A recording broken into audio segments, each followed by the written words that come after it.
Pues bien, vamos a acercarnos ahora a la segunda parte de la explicación que estábamos haciendo sobre la estructura de la Biblia. En la anterior oportunidad ya hablamos del Nuevo Testamento, entonces esta parte del esquema que tengo y que todos podemos observar, la parte derecha es la parte del Nuevo Testamento. Nos falta entonces adentrarnos a todo lo que es el Antiguo Testamento y que está por acá, todos los libros del Antiguo Testamento. En el Nuevo Testamento categorizamos por evangelios, cartas paulinas, cartas católicas y de manera aislada los hechos y el Apocalipsis. Entonces tenemos cuatro grandes divisiones estructurales. De esas cuatro, dos de ellas corresponden a un solo libro, en este caso Hechos y en este caso Apocalipsis. En el caso de los demás libros están agrupados por las cartas de San Pablo, que están aquí, y las cartas católicas. Y empezamos diciendo pues que lo primero era el corazón de la Biblia, que es los evangelios, y que están agrupados en este corazón. Entonces ahora vamos a revisar todo lo de este lado, tanto el Pentateuco, los libros históricos, la lírica, sapienciales, proféticos. Vamos a ir de uno por uno o en bloque. Pero antes de iniciar la explicación de los bloques de los bloques del Antiguo Testamento, tenemos que entender varias cosas respecto de la composición de la Biblia. Primero, la Biblia no fue escrita por un solo autor. A veces quienes no conocemos o quienes no hemos tenido formación alguna de la Biblia, nos la imaginamos pues así como un solo libro. Y en realidad, como ya lo hemos explicado antes y como todo el mundo lo reconoce, no es un solo libro, son muchos libros, muchos libros. En total, la Biblia, como está conformada en el canon cristiano católico, tenemos 73 libros, 27 del Nuevo Testamento y 46 del Antiguo Testamento. Ahora bien, son tantos libros, no fueron escritos por un solo autor, ya lo hemos visto con el Nuevo Testamento, hubo varios autores. En el Antiguo Testamento podríamos decir que son más autores. La Biblia, segunda consideración, la Biblia no se escribió con el cometido de escribirse, es decir, nadie dijo, a ver, vamos a escribir la Biblia o vamos a escribir los libros para que conformen la Biblia. Obviamente ese conocimiento o ese desconocimiento del futuro, pues nos libera de un equívoco que también a veces se tiene como prejuicio respecto de la Biblia, que es un libro, que es el libro de los cristianos o de los judio-cristianos, y que fue escrito ex profeso para un fin determinado. En realidad no fue así. La Biblia entonces no fue escrita con un fin determinado. Más bien, a lo largo de muchos siglos, porque ahora voy a decir más o menos cuántos, se fueron escribiendo cosas. En algunos momentos ni siquiera se escribían, es decir, se pasaba la tradición oral de generación en generación sin necesidad de escribir, hasta que alguien llegaba con la necesidad de escribir todo eso y recogía los testimonios pues de la tradición oral. Y fue el caso de muchos de los libros del Antiguo Testamento. Entonces el Antiguo Testamento, entre el Antiguo Testamento y el Nuevo Testamento, se dice que pasaron alrededor de 2000 años de escritura de la Biblia. Desde que alguien por primera vez decidió escribir algo, hasta el último de los libros escritos, que se concuerda que pudo haber sido el Apocalipsis, pasaron alrededor de 2000 años. Entonces no estamos ante un libro, estamos ante muchos libros y estamos ante mucha historia. No solo ante mucha historia, sino ante mucha sabiduría, ante muchas consideraciones, ante mucha fe. Estamos ante un libro que todos los estudiosos, los grandes santos y sabios, reconocen como un compendio, si así lo queremos ver, de la sabiduría humana desde la perspectiva judeocristiana. Otros pues defienden la idea de que es el libro pues de la historia de la salvación o de la revelación de Dios al hombre. Con esos conceptos nos vamos a quedar y agregamos que esta categorización que les presento en respecto tanto del Nuevo como del Antiguo Testamento es la categorización hecha para la Biblia de Jerusalén, Y esa categorización de la Biblia de Jerusalén nos va explicando la misma Biblia de Jerusalén paso a paso, corresponde o responde también a la categorización que ya hizo la Vulgata Latina de San Jerónimo, precisamente por el mes de la Biblia que estamos celebrando ahora en septiembre del 2021. Entonces, ya San Jerónimo había dado también esta clasificación. Luego también hay una controversia, ya para finalizar esta larguísima introducción, respecto de los libros que la conforman. Y eso corresponde al problema del canon. El canon de la Biblia es, digámoslo así, el criterio por el cual se determinó que estos libros y no otros pertenecieran a la Biblia.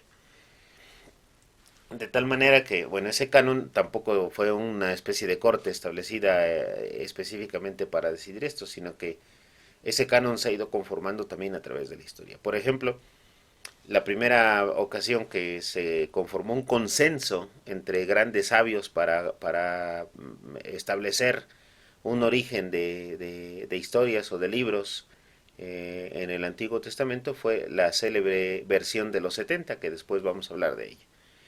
Una versión que se hizo en Alejandría hacia el año 320 aproximadamente antes de Cristo, y que ya tenía o contenía los libros del Antiguo Testamento.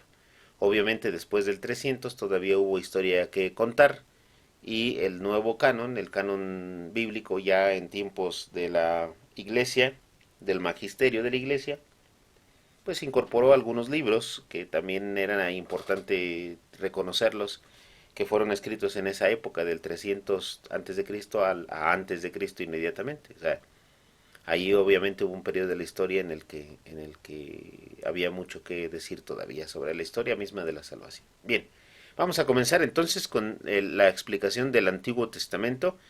También una última consideración ya para empezar. Recuerden que esta es una breve explicación, de ninguna manera es una explicación exhaustiva, profunda de cada uno de los libros de la Biblia. Entonces van a quedar muchas cosas sin decir. Solamente quiero dar un bosquejo general como para, ya se los dije antes, motivar un poco la lectura de la Biblia entre los oyentes. Entonces vamos a empezar. Voy a borrar esto para ir tomando en cuenta de uno por uno, ¿no? Tenemos primero, así lo voy a dejar, tenemos esta clasificación de los 46 libros de la Biblia en estas categorías. Estos no son libros, estas son categorías. Entonces no piense usted que hay un libro que se llama Pentateuco, hay un libro que se llama Históricos, no, no, no, esta es la categoría. Entonces en el Antiguo Testamento tenemos 5 categorías de libros. Lo voy a decir así de manera general de cada una. El Pentateuco se refiere a la ley, específicamente a la ley judía. Eh, También, bueno, no necesariamente la ley, sino los 5 primeros libros, los 5 primeros libros de la Biblia. Se llama Pentateuco. eh, es una palabra griega. Penta significa 5 y teuco ya es una derivación de otra palabra que significa rollo. Teujos, proviene de teujos. La palabra teujos es rollo. Entonces, Pentateuco, podemos decirlo así, 5 rollos o 5 volúmenes. Así se le puso, pues, por la palabra griega. Y habla de en los judíos lo conocen como la Torah. La Torah, que es la ley. Entonces, podemos decir que son los primeros 5 libros de la Biblia. En su versión primitiva eran una sola, es decir, un solo bloque de contenido.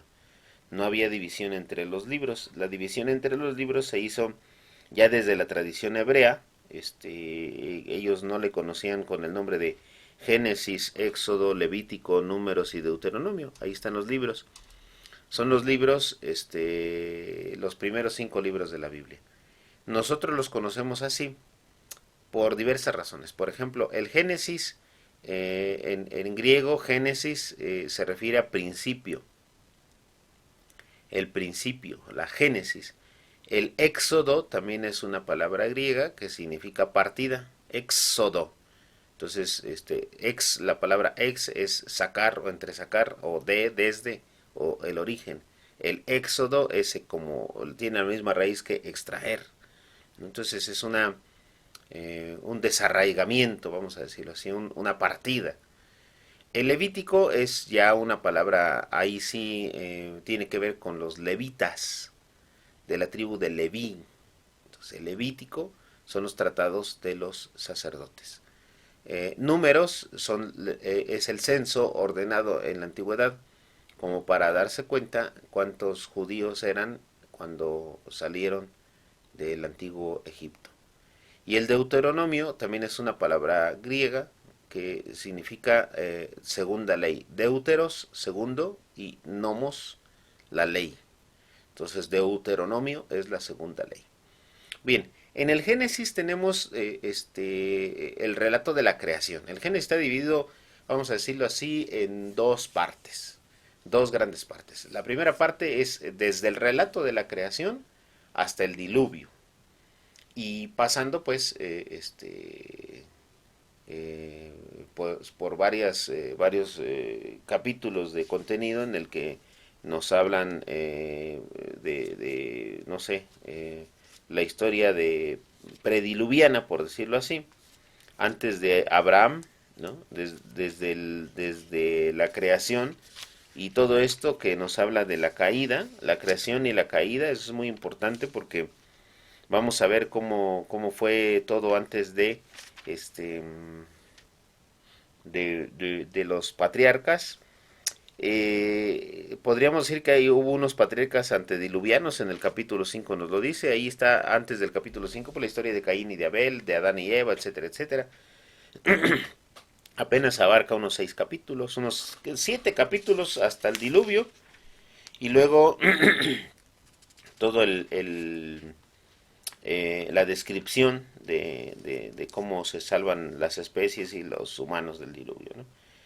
Luego, después del diluvio, pues hay una etapa en la que nos habla de la conformación del pueblo hasta que aparece en escena pues el primero de los patriarcas, que fue Abraham. Ya en esta segunda parte podemos ir a la historia de los patriarcas, toda la historia de Abraham, que no lo voy a decir ahora en detalle, solamente decir que con él Dios hizo la alianza o la promesa.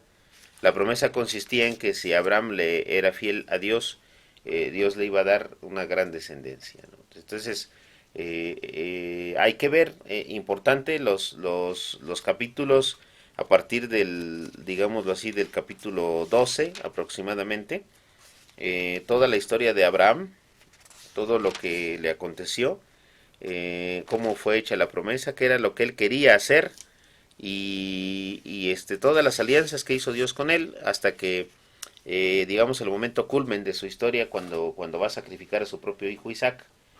Es detenido por el ángel de Yahvé y bueno, pues la alianza se renueva. Después viene la historia de su hijo, precisamente de Isaac, que es el segundo de los patriarcas. No voy a abundar en ello.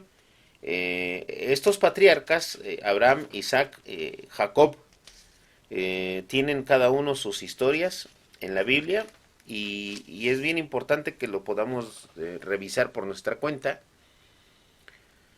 Son los primeros padres del pueblo de Israel y todo lo que vivieron ellos va a ser recordado por toda la historia del pueblo de Israel a partir de ahí, pues en lo sucesivo a través de los siglos. Esto lo iremos revisando en otros momentos. Por fin pues que llegamos a Jacob. En el caso de Jacob la historia es muy singular. Él no es una historia muy agradable pues porque tuvo dos esposas y tuvo relaciones con sus dos esposas y con las dos esclavas de sus dos esposas para poder engendrar a sus 12 hijos. En realidad no era que él quisiera engendrar 12 hijos, sino que él estaba enamorado de una sola mujer que se llamaba Raquel. Pero pues su suegro en la noche de bodas, en lugar de mandarle a Raquel, le mandó a la hermana que se llamaba Lía. Entonces él, pues un poco en confusión, le dice a su suegro que qué es lo que pasa y su suegro le dice que es costumbre que primero tiene que casarse la hermana mayor. Entonces el pobrecito de Jacob tiene que trabajar otros 7 años y mientras tanto pues tuvo hijos con Lía. Cuando se casa con Raquel, Raquel no podía tener hijos, entonces Raquel le ofrece a la esclava para que tenga hijos con ella y se queden con los hijos. Como Lía ya era un poco mayorcita y vio que su hermana le dio a la esclava, pues ella también hizo lo mismo. A su esclava le dijo, se la ofreció también a Jacob. Entonces fíjense de lo que estamos hablando, una cosa terrible para nuestros días, ¿no? Una especie de poligamia, ¿no? De uso de la mujer. Le da a la esclava y tiene hijos con la esclava. Entonces ya tenía hijos con Lía, con la esclava de Raquel y con la esclava de Lía. Y ya ha pasado algún tiempo, pues después de tantos ruegos de Raquel, por fin Dios le hace caso y le manda un hijo primero que se llama José, que es José el Soñador, así lo conoce la Biblia y así lo han visto las múltiples historias sobre él. Y por último a Benjamín. Cuando tienen a Benjamín, José ya no se dio cuenta porque José, perdón, era un adolescente, un joven, digamos, entre adolescente y joven, y fue vendido a unos mercaderes por sus hermanos. Esa historia la podemos abundar después.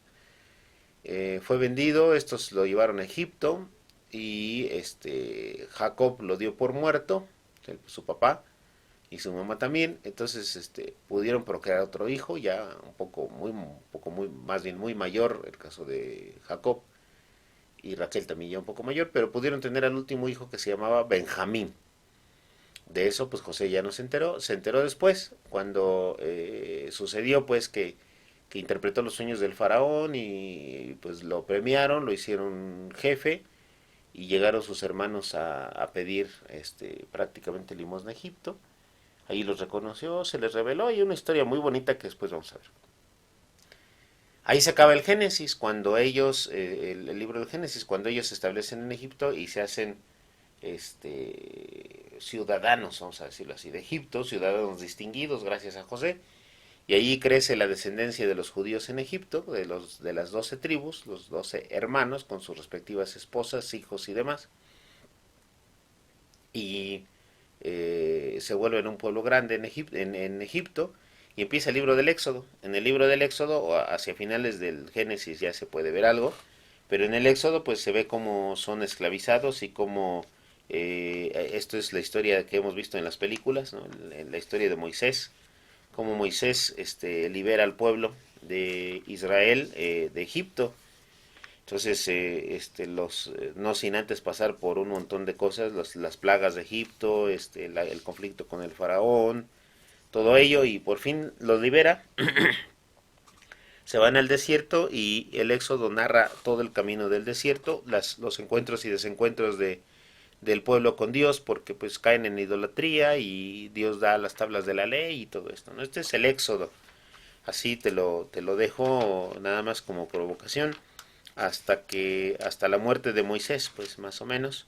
Y luego ya viene el libro del Levítico, que son todas las especificaciones de los rituales, de las celebraciones, del establecimiento de las fechas importantes sagradas, de las fechas que tienen que ser para rememorar o conmemorar todo lo que hizo Dios para que los judíos pudieran salir de Egipto. Entonces se establecen las normas de cómo debe celebrarse cada cosa, por eso es importante el Levítico. En el caso de los números es un censo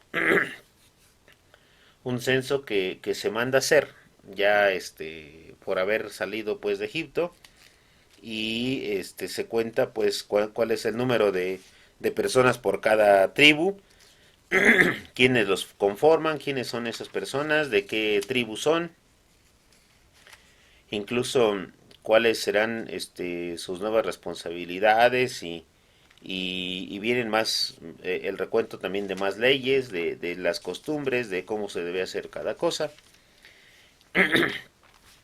Todo ello viene en el libro de los números. Es como un recuento de todas las cosas que se hicieron y un establecimiento de nuevas leyes.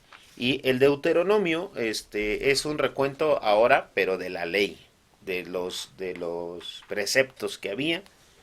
Se le llama así Deuteros Nomos, de segunda ley, precisamente porque se reafirma después de haber dado los preceptos para los sacerdotes y para las tribus en general, y después de hacer un recuento sobre cuando pasaron por el desierto y Dios les reveló las tablas de la ley por medio de Moisés.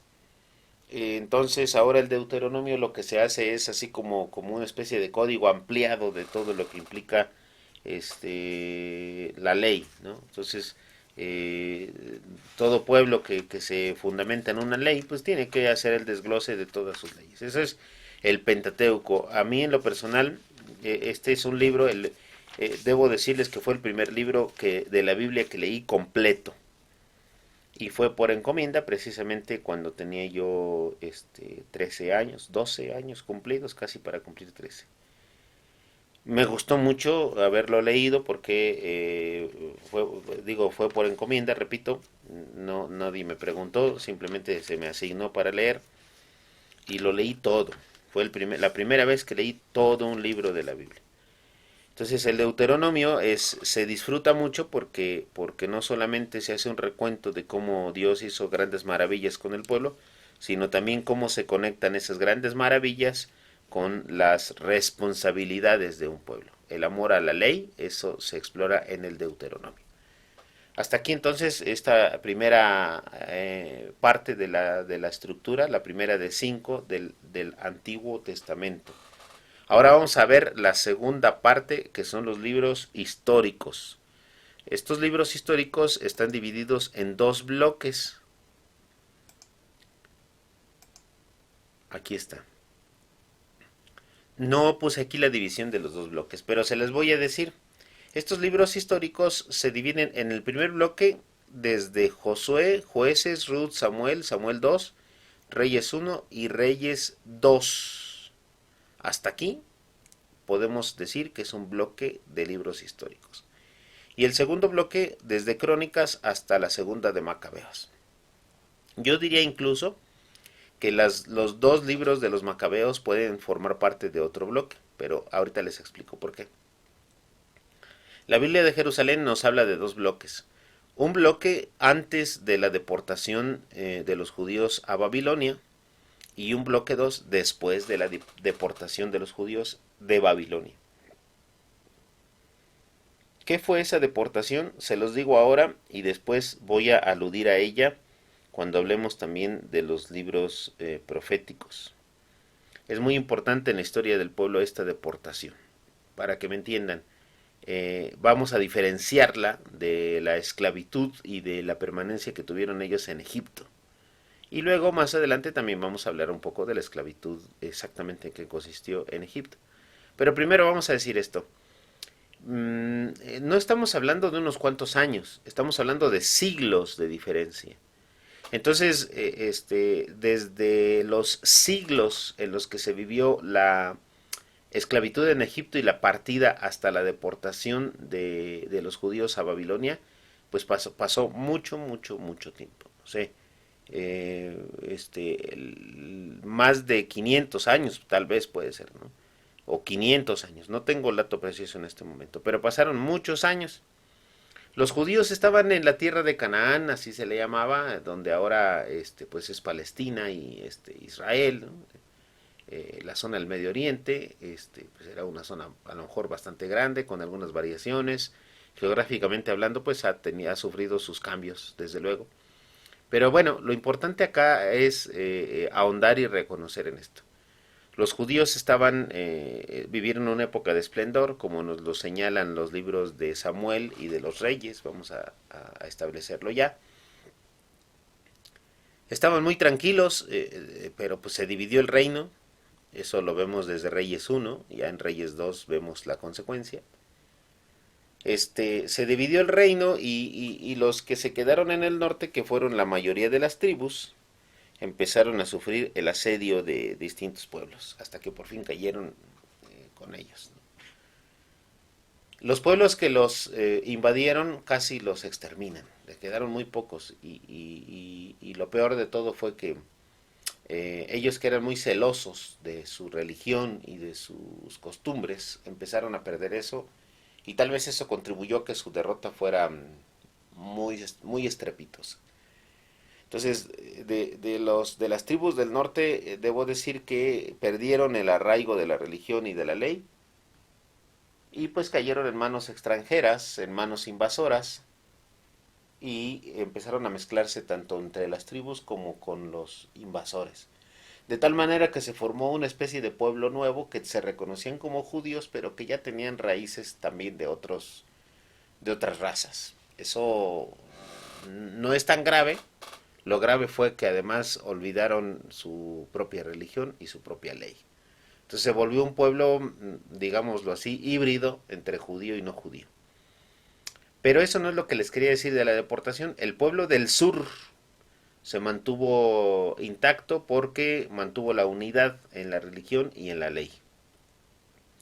Con dificultades, ahí quedaron solo dos o tres tribus, con muchas dificultades, hasta que al fin cayeron en manos de los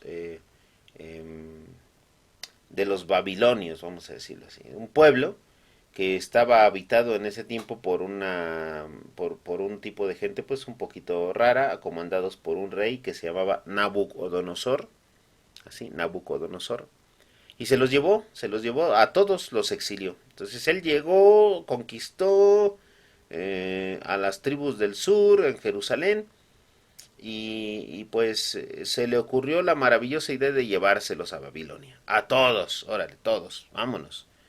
Se los llevó a todos a Babilonia, más hacia el norte, y allá en Babilonia vivieron como, no como esclavos, sino, vamos a decirlo así, fueron cautivos, como prisioneros, porque esclavos es que los ponen a trabajar y si es necesario, los matan, ¿no? En este caso, ¿no? Vivieron en cautiverio, vamos a decirlo así, en cautiverio, eh, privados de su libertad, ciertamente. Me cuesta trabajo distinguir entre esclavos y cautivos, pero tenemos que hacer la distinción porque en realidad esclavos es que hacían los trabajos más pesados y lo que no hacían los dueños de ahí. Ellos nada más bien eran cautivos, estaban allá y ciertamente era la mano de obra barata, pero no era que sufrieran un maltrato tan tremendo, ¿no? Lo importante acá es que estaban en otro lugar y allá duraron, digamos, 70 años. En esos 70 años se hicieron y se dijeron muchas cosas que después vamos a referir. El asunto es que cuando regresan, porque ya por fin pasan los años y obviamente se renuevan los reyes, ya no existía Nabucodonosor y ya eran otros reyes descendientes de él, hasta que por fin los de Babilonia, pues los babilonios de ese tiempo, caen también invadidos por otro pueblo. Ahora era un pueblo que se llamaba los persas. Entonces llega el pueblo persa y un rey del que se ha hablado mucho y se habla mucho, y yo lo he estudiado por otras razones, que se llamaba Ciro. Él llega y ve a los judíos allí y pues dice, pues ¿qué están haciendo estos judíos? No, pues se los trajeron hace 70 años. Y él decreta que se vayan de regreso. Los manda de regreso a su tierra. Dice, váyanse a su tierra, cuídenla, páguenme el tributo, pero cuídenla y ayúdenme a cuidar mi reino, ¿no? Él era el nuevo emperador de la zona. Entonces se regresaron de Babilonia, se regresan de allá a la misma zona donde estaban y pues ya estaba ocupada la zona por otros pueblos. Tuvieron que pasar varias cosas para establecerse otra vez. Entonces, en ese tiempo del regreso es donde se escriben estos últimos libros históricos, desde Crónicas, Esdras, Nehemías, Tobías, Judith, Esther, los Macabeos. A lo largo de siglos, no fue que regresaron y ya se pusieron a escribir, no, sino que regresan y pues tienen que empezar desde cero otra vez, ¿no? A formar pueblo, a reconstruir el templo, las murallas, etcétera, y de eso nos hablan estos libros. Las crónicas nos hablan de lo que pasó antes, ¿no? Así como de que, ay, pobrecitos de nosotros, cuando teníamos grandeza éramos grandes y no lo sabíamos, ¿no? Éramos felices y no lo sabíamos. Éramos contentos, éramos unidos y no lo sabíamos. Esto habla las crónicas. Tienen un poco un tono, digámoslo así, de melancolía, pero también de entusiasmo por la reconstrucción. Entonces, de esto hablan las crónicas. Después, Esdras y Nehemías eran un solo libro y nos van a hablar de cómo desde el mismo pueblo de Babilonia, ya con los persas, estos hombres, siendo judíos, vienen con ideas de revolucionar todo y de construir otra vez todo y de armar, de construir una muralla, ¿no? Tanto Esdras como Nehemías. Obviamente en el nombre de Dios y con algunas consideraciones o muchas consideraciones que son de enseñanza para nosotros. Después viene ya el bloque de Tobías, Judith y Esther. Estos tres libros son historias entre familiares y de costumbres de los judíos. Tobías habla de la historia de una sola familia y cómo fue representativa de la gente que regresó del exilio. Tanto Judith como Esther, estos son dos libros que yo recomiendo mucho. Son para todo, específicamente para todos aquellos que dicen que la Biblia era una, la médula del patriarcado, ¿no? Es el ejemplo de cómo debe morir el patriarcado. No, quienes hablan así no ignoran realmente el papel que tuvieron, por ejemplo, estas mujeres. Acá dejé una pendiente, que es Ruth, pero ahora voy a decir de Judith y de Esther. En realidad, a su manera y que en distinta época, más o menos la misma, tanto Judith como Esther fueron salvadoras del pueblo. En el caso de Esther, lo salvó del exterminio, había un decreto de exterminio. Entonces imagínense, ya está dada la sentencia por una controversia política, ¿no? Está dada la sentencia por una controversia política y van a exterminar al pueblo, pero resulta que la esposa del rey, de un rey extranjero, era una judía que se llamaba Esther. Y Esther lo que hace, pues es echar mano tanto de la oración a Dios como de la astucia para poder convencer a su esposo de que todo era un embuste, de que todo era una trama de su consejero principal del rey, que lo único que quería era el exterminio del pueblo, pero sin razón alguna. Entonces Esther sale triunfante, pues su esposo se llamaba Mardoqueo. este eh,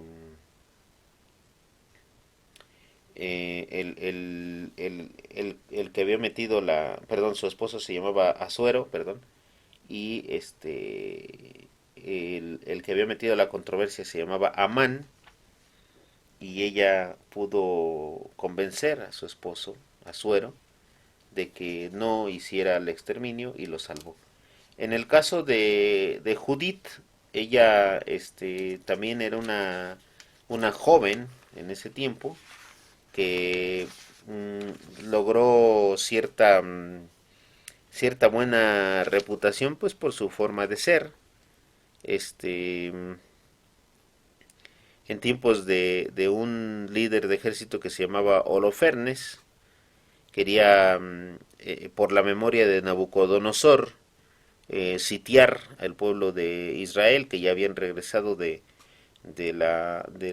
exilio, y Judith, que era una viuda y que era joven y que era hermosa y que era, dice la Biblia, prudente y piadosa y decidida, organiza al pueblo que estaban en ese tiempo viviendo un tiempo de apatía, de indiferencia, ¿no?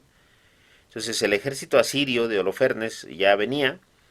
Entonces Judith agarra el liderazgo y le habla a los jefes de la ciudad y les dice, entre otras cosas, que no sean mediocres, ¿no? Que,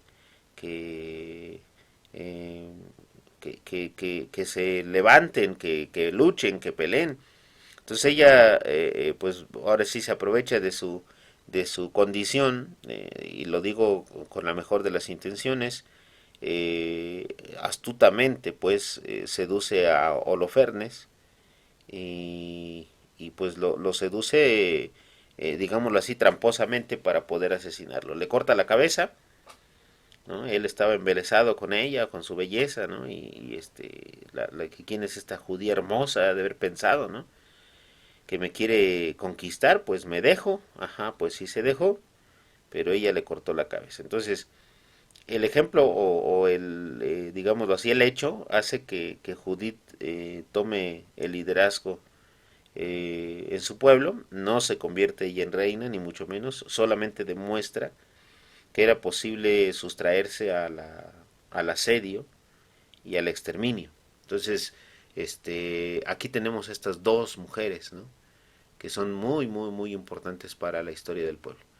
Y los libros de los macabeos ya narran una época, por eso decía que este puede ser un tercer bloque, cuando los griegos, que se llamaban el imperio helénico, los helenos, van a conquistar Jerusalén, hay unas rebeliones familiares, la primera es de Judas Macabeo, entonces se llama Macabeos a los libros porque es el nombre de la familia que se rebela contra los griegos, ¿no? Que comandados por Antíoco Epifanes llegan a saquear el templo y estas familias y después otras gentes toman su ejemplo y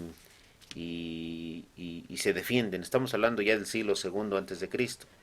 Entonces los libros de los macabeos son la defensa o la resistencia contra los helenos, contra el imperio helenista o helénico. Después vamos a hablar un poquito de eso. Me salté todos estos de acá, la primera etapa, porque Josué es el sucesor de Moisés. Josué es el sucesor de Moisés y habla de cómo ya habiendo terminado el paso por el desierto tienen que tomar el primer bastión de la zona de Canaán, que es a donde se tienen que establecer como la tierra prometida, que se llama la ciudad de Jericó. Ahí hay una importante historia de cómo, un rito incluso de cómo toman Jericó, de cómo conquistan Jericó. Bueno, cuando ya se establecen en la tierra, en su tierra, se empiezan a organizar, pero pues no hayan mucho cómo organizarse. Y pues se les ocurre la idea de elegir a hombres justos. Y aquí viene lo interesante, hombres justos. Entonces se lo piden a Dios. Y le dicen, no, mándanos un hombre justo que nos ayude, que no sea rey, pero que nos ayude a organizarnos, ¿no? Entonces se forma la figura del juez. El hombre justo es el juez. Designados por Dios los jueces durante siglos, así pasó. Esta es la historia de siglos del pueblo de Israel, digamos unos 200 años aproximadamente. Estos jueces, o sea, Dios designa a los jueces para que sean los que guían al pueblo en su nueva etapa en la tierra prometida. Entonces, se establecen los judíos en Canaán y empieza la historia de los jueces, que son personas tomadas de entre el pueblo. Entonces en la Biblia los encontramos Otniel, Ehud, Sangar, Débora, Barak, Gedeón, Abimelech, Sansón, Ibsán, Elón, Abdón. Estos son los jueces. Cada uno tiene su historia. No quiero profundizar en la historia de ninguno, pero es bien importante, es muy bonito, es muy revelador cómo cada juez tiene su historia. Y aquí viene un proceso que voy a dedicarle un par de minutos a explicarlo. Dentro de los jueces, o con los jueces, los judíos se sentían perdidos, se sentían infieles, se sentían desorientados. Pedían un juez, llegaba el juez, les ayudaba a reconstruir, a tomar conciencia a través de la ley, a establecer lo que era justo, a ayudarles a que se organizaran mejor. Pasaba, digamos, la generación del juez. Este juez pues llegaba a su muerte natural, por decirlo así, o se moría por otras causas o lo que fuera. Ya no estaba el juez, el pueblo volvía a las fiestas, volvía al disfrute, volvía al gozo, volvía al pecado, volvía a la perdición, volvía a perder de vista la justicia, volvía a perder de vista eh, la buena organización, la ley de Dios, etcétera. Se sentían perdidos otra vez, se sentían amenazados otra vez, se sentían débiles otra vez, se sentían desvalidos otra vez, se sentían miserables y desgraciados otra vez, y sentían la necesidad de que alguien los guiara. Le pedían a Dios en su angustia y Dios les mandaba otro juez. Entonces este otro juez restauraba el orden, les decía cómo, en el nombre de Dios, los orientaba, los guiaba espiritualmente, volvían a tener paz, volvían a tener tranquilidad, volvían a tener organización, volvían a tener armonía, se moría el juez, a lo mejor un tiempo estaba todo tranquilo, pero se les volvió a olvidar y otra vez. Entonces este es un ciclo, vamos a decirle el ciclo de los jueces. Por eso era importante que llegara otro juez, terminaba su época, llegaba otro juez y así sucesivamente. Entonces la historia de los jueces es la historia de cómo el pueblo se relaciona pues con Dios y le hace ver la necesidad de la justicia y llegan estos jueces. El juez, digamos, más célebre, es del que todos conocemos porque es muy importante su historia, es Sansón. Bueno, que ustedes ya conocen la historia de Sansón, mucho se habla de ella y mucho también hay de leyenda, pero efectivamente Sansón tenía una cualidad que era, además de ser un hombre inteligente, muy inteligente, y de tener una buena, vamos a decirlo así, disposición para la ley, una buena manera de interpretar la ley, pero también era un hombre que lamentablemente pues tenía una propensión, y la propensión era pues que le gustaban las mujeres extranjeras. Entonces los filisteos, figura importante de los extranjeros que vivían ahí cerca del pueblo de Israel, que incluso interactuaban con ellos, pues tenían costumbres raras. Y entre esas costumbres raras que no voy a abundar ahora mismo, pues era la relación que tenían para lo sexual con las mujeres y a veces hasta con los hombres también. Quiero decir que había de todo y tenían una fijación por lo sexual. Entonces, los judíos se veían ante esa tentación, aunque la ley era muy severa, y pues uno de ellos, que fue Sansón, era muy inteligente, muy bueno para observar la ley, pero tenía la debilidad de querer pretender mucho a las mujeres. Y pues, como era un hombre fuerte, pronto cayó en la desgracia de ser injusto, y al ser seducido por una filistea que se llamaba Dalila, perdió todo, ¿no? O sea, perdió todo, ¿no? Eso de la peluca de Sansón y demás, pues son leyendas. Más bien pues era un nazareno, alguien que estaba consagrado a Dios y pues por eso usaba el cabello largo, pues no tiene que ver la fuerza con el cabello, sino más bien la fuerza le venía pues de la fidelidad a Dios, y pues cuando cae con Dalila, pues ya no, ya ni la fuerza le valió. O sea, él cayó gracias a esta mujer que se llama Dalila. Pero bueno, eso lo podemos encontrar en el libro de los jueces. Ahora, el libro de Ruth, en realidad el libro de Ruth habla de la historia de dos mujeres, de Ruth y de Noemí. Es un libro muy breve, se los recomiendo, si lo quieren leer, lo pueden leer en un ratito, en la fila de las tortillas, acostumbro a decir, pero ahora ya no salimos por la pandemia, pero pues hay mucho tiempo que podemos utilizar ahí en lugar de entretenernos con una serie o de un videojuego o de las redes sociales. Pues dedicámosle un tiempo a la lectura del libro de Ruth. Este, Vamos a decirlo así, eh, yo creo que como en una hora, no, pues yo creo que hasta en menos, tal vez si se aplican a bien con la lectura, yo creo que en unos 20 minutos ya leyeron el libro de Ruth y la historia de Ruth y de Noemí, ¿no? Incluso ha habido películas que se han hecho sobre estas dos mujeres, sobre Ruth y Noemí. Em, es la historia de una familia, pues, en esta época de los jueces. El caso de Ruth, pues ella no era nacida en esa zona de Israel. El caso de Noemí, sí, eh, ella sí era judía, y lo único que podemos decir, para que ustedes lo lean, más bien este,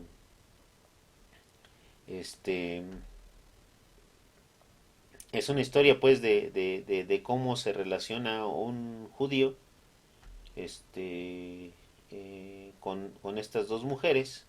Es que no les quiero revelar la trama, me gustaría que ustedes lo, lo pudieran leer. Este, mm, es que los judíos tenían una de las muchas tradiciones es que las mujeres no podían ser dueñas de nada. Y eso es lo que se trata aquí. Las mujeres valían solamente porque fueran hijas de, o hermanas de, o mamás de. Entonces, ese de tenía que ser un varón, ¿no? Hija de un varón, hermana de un varón, o mamá de un varón. Si no tenían papá, o sea, si ya se murió su papá, si ya se murió su esposo, y ya se murió su hijo, varones todos, aunque tuvieran mamás, hermanas e hijas, no valía nada. Ese era algo muy contradictorio pues de la antigua ley de Israel, ciertamente. Entonces esto es la historia de Ruth y de Noemi. No les quiero revelar más, el asunto es que se queda sola y hay algo que tiene de enseñanza para ver cómo una moabita que se llamaba, era Ruth, logró, con el favor de Dios, establecerse a pesar de esas dificultades que ya les expliqué, porque no les quiero revelar todo esto. Solo les doy una pista, ella al final termina casándose, ciertamente, después de, eh,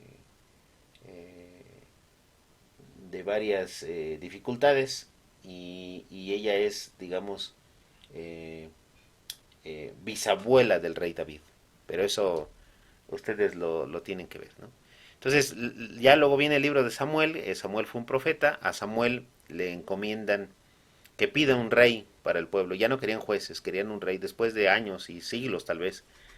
Y a Samuel, que era un profeta, pide un rey y Dios nombra o le dice que nombre o que unja a Saúl.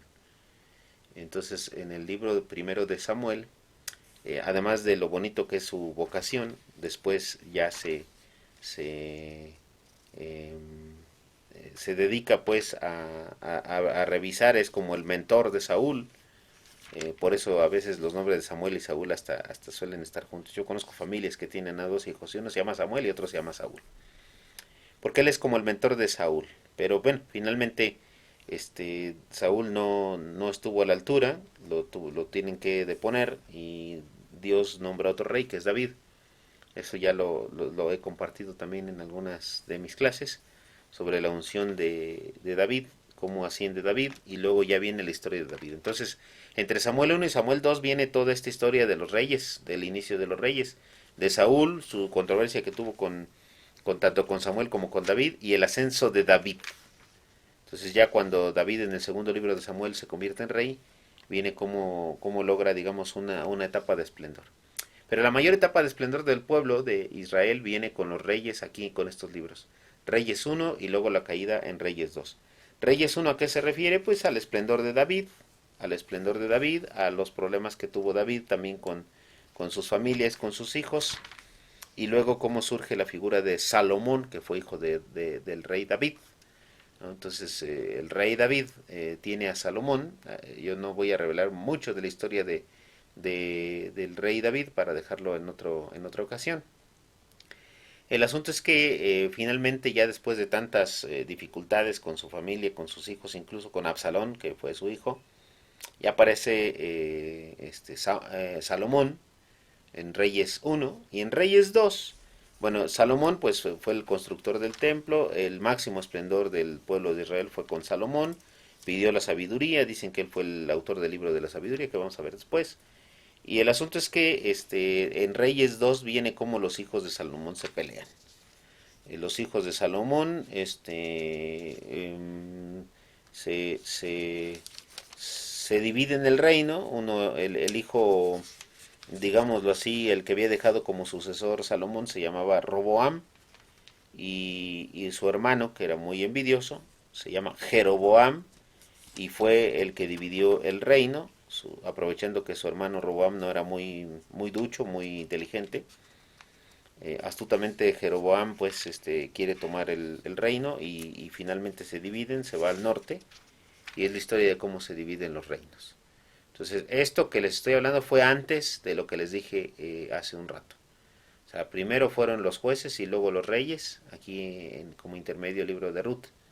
Otra vez una mujer, eh, para los detractores de la Biblia, ¿no? O sea, entonces hay mujeres muy importantes, ojalá lean esos libros, tanto el de Ruth como el Judith y el de Esther, ya se los dije, son muy breves, muy cortos, los pueden leer rápido. Pero lean también los demás, Josué, que fue la llegada a la tierra prometida, los jueces, el ciclo de los jueces que ya les conté, terminando pues con Ruth, que también fue de la época de los jueces, y luego como de los jueces nombran reyes, con Samuel el profeta, la historia de Saúl y de David, la historia de David y Salomón y la división del reino, con Reyes 1 y Reyes 2, y luego después del exilio de Babilonia, los libros históricos de crónicas que hacen un recuento de todo lo anterior y para motivar al pueblo a reconstruir Jerusalén después del exilio de Babilonia. Después Esdras y Nehemías que tratan de armar lo de la muralla y las enseñanzas de Dios al pueblo que se sentía desvalido. Luego la historia familiar de Tobías, que ayuda también al pueblo a tomar referencia de cómo Dios opera para restaurar al pueblo. De Judith y de Esther, que ya hablé de ellas, cómo defendieron al pueblo de distintas maneras. Y luego los macabeos, que fueron la resistencia contra la invasión helénica. Entonces ahora nos queda ver la lírica, los sapienciales y los proféticos, misma que reflexión que estaremos compartiendo con ustedes en una próxima entrega para que no nos parezca del todo tedioso seguir esto. Ojalá, como les dije al inicio, que esto motive un poco la lectura de la Biblia. Ojalá.